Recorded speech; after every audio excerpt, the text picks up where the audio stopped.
Hello, can you guys hear me? Ken, Hello. Can you- I can hear you. Can you hear me? Yes, I can hear you. Hey, Ken, how's it going, man? I'm doing well. How you guys doing? We're doing all right, man. We want to thank you for taking time out of your busy day to join us to do this interview. Hey, I'm from Um, Atlanta. my name is Joe Shanks. I'm one of the co-founders of the Hollywood South Urban Film Festival, and I'll be hosting this year's online event, and I'll be serving as your interviewer for today. So I want to thank you for joining us. And I want to thank you for having for what you do. It means a lot. Okay. Let me just give you a little, give the people a little rundown. You're an award-winning writer and director who's had over 100 film, television, and stage credits. You studied in the writers program at the UCLA. You studied writing and directing in the UCLA Extension program. You studied under two entertainment legends, Edmund J. Cambridge and the great Marlon Brando. He played Kincaid in the 80s cult classic Nightmare on Elm Street 3 and 4. And you was one of the very few African Americans to not get killed in I'm the first. the very first Very first. African American person. Go Let, ahead. let me say this. If you're gonna go by local, then I have to give homage to the great Mr. William Marshall because he played Blackula in the 70s. So Okay. I give homage to him. Okay. Come to international, worldwide, then I'm in that spot. Yeah, yeah. You survived and you was able to get another part in the sequel. Yeah. Okay, so I will give you that credit. Also, people don't realize that you played the Big Baby character in John Singleton's film Rosewood, and you also played Daryl along with Martin Lawrence in the I guess the sequel to What's Happening Now. Yeah. Yeah. So you have a and you got a nonprofit organization. We'll talk about that a little later. Thank you. But you have a long, extensive resume as far as writing and acting. How did you get into the actual directing, filmmaking aspect of the entertainment business? I've always loved it. I was directing plays a lot, but then, when for the most part, directors and producers don't always like for the writer to be on the set. And I understand why. But sometimes when you write and they take your piece, it actually becomes the director's piece. And I understand that. And that's why you see the director's film, John Singleton film, Spike Lee's film. But sometimes they lose the vision of the writer. And so I wanted to do something that came from 100% of my vision. Mhm. Disrespect to anyone. I just enjoyed doing it. I love it, but then again, I also am used to going to the set as a actor, doing Right. what I have to do and go home. But when you're a director, you may go home, but your mind is never home. Your mind is on, because that's your ship. Right. Because anything that goes wrong is it's on you. It's on you. Okay. All right. And like I said, I've been taught by some of the greats, before John Singleton made his transition, he had a long talk with me. He actually loved this project, and I can't say, I know he wanted to direct it, but that was years ago before it came into fruition. So, but he encouraged me to do it, along with a couple of my other things. So you're saying the film that we're about to talk about, John Singleton, sort of kind of wanted to direct it. He talked to me about it. I saw him at the gym. We talked about it, and he said, "You got something there." It was one of two stories that he liked that he wanted me to develop. Yeah. Okay. Well, we're talking about the McHENRY trial. Don't judge a kid by their hoodie. Yes. Why is that? Why is it so personal to you? Because the story takes place in the Bluff area of Atlanta, which is where I grew up. Mhm. And and I wanted to write something where you could see the gems in our community. You could see the the gold in our communities, and I wanted to write something where our young people wasn't always gang members or associated with gang members or associated with something very, very negative. I want to show that we had some brilliant young people in our community.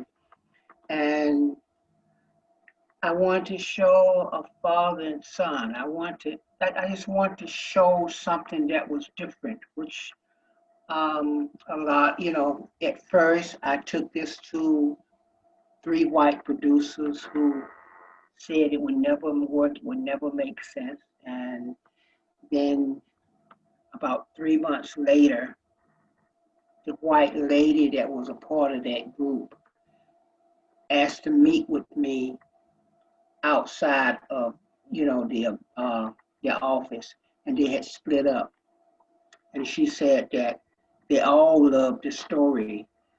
They just didn't know how to ask me a particular question, and she wanted to take it from there. And she asked me the question, and they was willing to do it if I had made the kid white. Okay. Now there's a book with the same name of the McHenry trial. Don't judge a kid by their hoodie. Is this based off an actual true story of a father and a son? Okay. It's not based off a true story. It's based off that it could be true. We have some of our young people who are going to school, who are graduating from college. I just read yesterday about a young man who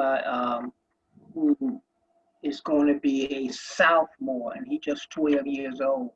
I want to say it's Southern University, but I'm not sure. Okay.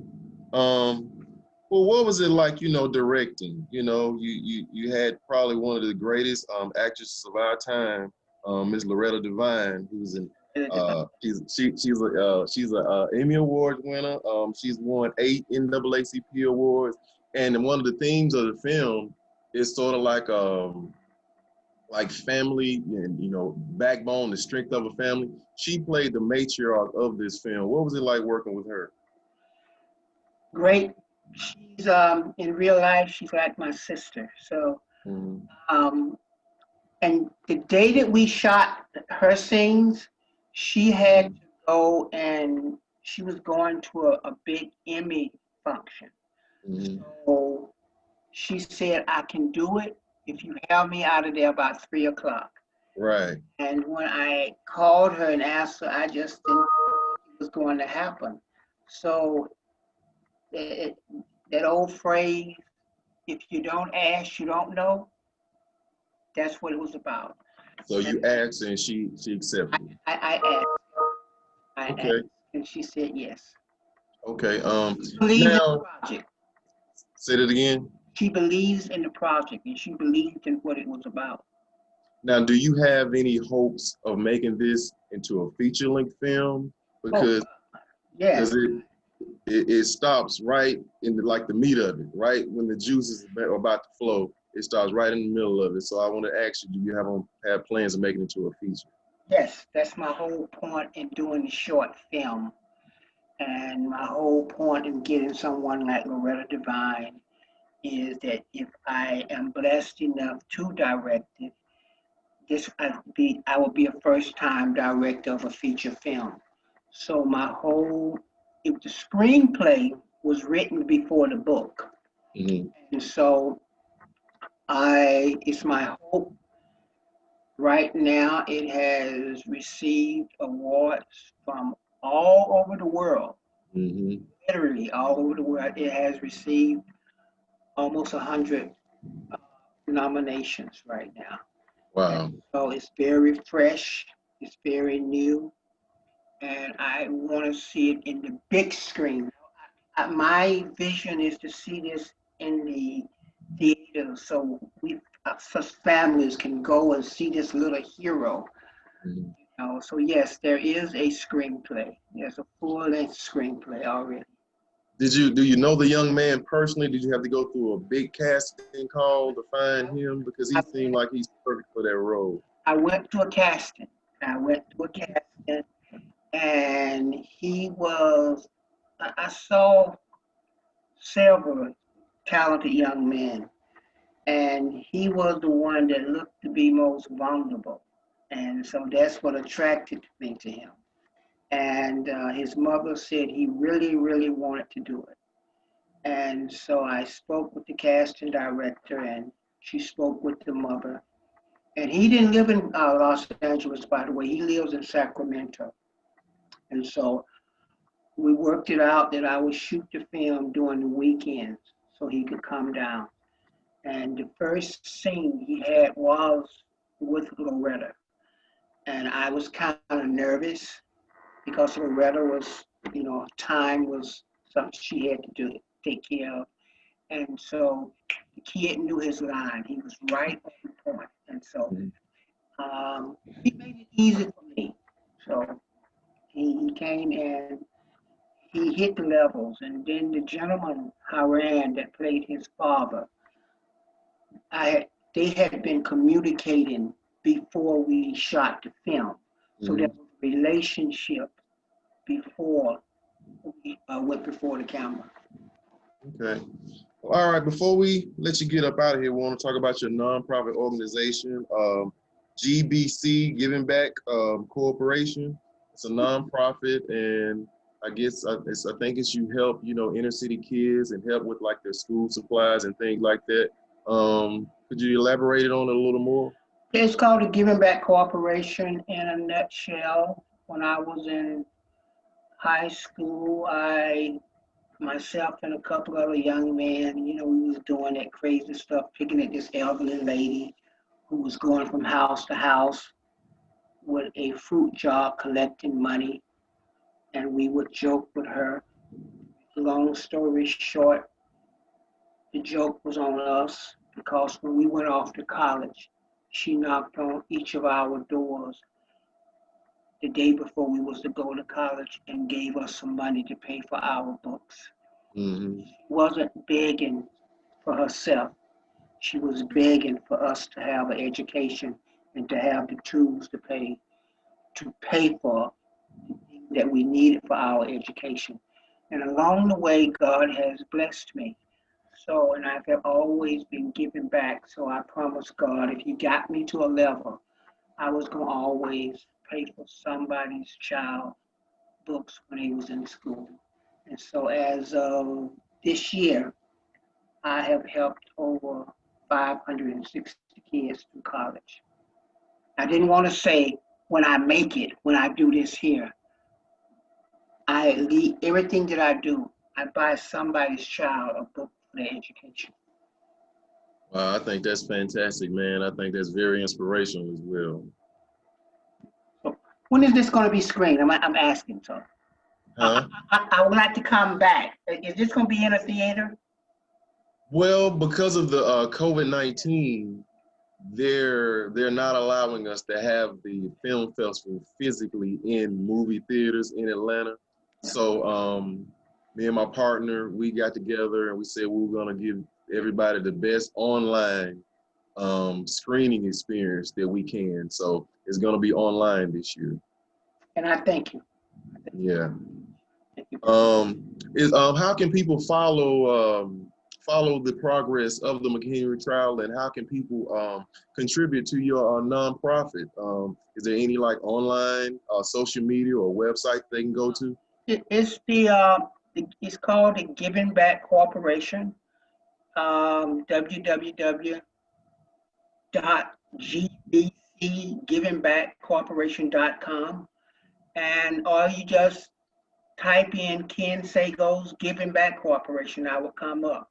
As for the short, if you go to YouTube and type in the McHenry trial, which I really need people to go there and like the McHenry trial, it'll come up. Or you can go to the sagoscompany.com, come up. Okay. Well, I thank you. Tell Miss Karen I thank her because she's been help orchestrating us getting together and have this conversation. And we really appreciate it, man. And good luck to you and the film and your nonprofit organization. And we wish you the best. Thank you, man. I appreciate that. I truly appreciate it. Okay, thanks. We'll talk to you later. All right, thanks. All right.